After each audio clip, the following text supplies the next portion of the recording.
নববর্ষকে বরণ করতে বর্ণিল আয়োজনে পার্বত্য চট্টগ্রাম জুড়ে শুরু হয়েছে পাহাড়িদের প্রধান সামাজিক উৎসব বৈশাখী। ত্রিপুরার বৈশুখ, মারমাদের সাংরাই আর চাকমারা বিজু নামে পালন করে এ উৎসব। ৩ সম্প্রদায়ের উৎসবের আদ্যাক্ষর দিয়ে এ উৎসবের নামই বৈশাখী। ৩ দিনব্যাপী এ উৎসবের প্রথম দিন কাপ্তাই হ্রদের পানিতে ফুল ভাসিয়ে শুরু হয় এর আনুষ্ঠানিকতা। প্রতিনিধিদের পাঠানো তথ্য ও ছবি নিয়ে দেখুন ডেস্ক রিপোর্ট।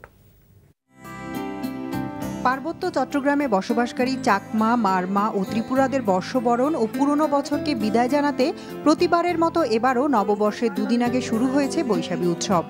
উৎসবের প্রথম দিন মঙ্গলবার সকালে রাজবন বিহার ঘাটে হ্রদের পানিতে ফুল ভাসিয়ে ফুলবিজু পালন করেছে চাকমারা। এ সময় সব বয়সী মানুষ নতুন বছরের মঙ্গল কামনায় প্রার্থনা করেন। আগামী বছর যেন সুন্দর হয়, নিরাপদ হয়, সবাই সুখ সমৃদ্ধি কামনা করার জন্য আমরা এই ফুল ভাসাই। এই সময় আমরা নদী মাতার কাছে প্রার্থনা করি যাতে আমাদের গ্রামবাসীরা বিভিন্ন অসুখ থেকে রক্ষা পায় এবং সুখ শান্তিতে জীবন কাটায়। আমি বৈশাখী উৎসব দেখতে এসেছি। আমি অনেকদিন যাবতই আসার ইচ্ছে ছিল বৈশাখী উৎসব দেখার। অন্যদিকে চাকমাদের ফুল পূজার মধ্য দিয়ে খাগড়াছড়িতে শুরু হয় এই উৎসব। জেলা শহরের অদূরে চেঙ্গি নদী ছাড়াও বিভিন্ন ছড়া ও খালে ফুল ভাসিয়ে প্রার্থনা করে চাকমা তরুণ তরুণীরা। এর আগে বের করা হয় র্যালি। প্রতি বছর নদীতে ফুল ভাসাইয়ে পুরাতন বছরকে বিদায় জানাই।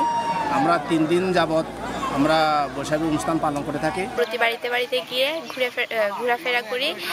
সেখানে আমরা অনেক কিছু খেয়ে থাকি, পিঠা, পায়েস, পাচন। বৈশাখীকে ঘিরে বান্দরবনেও এখন উৎসবের আমেজ। পুরনোকে বিদায় আর নতুনকে স্বাগত জানাতে মারমা সম্প্রদায় আয়োজন করেছে বৈশাখী।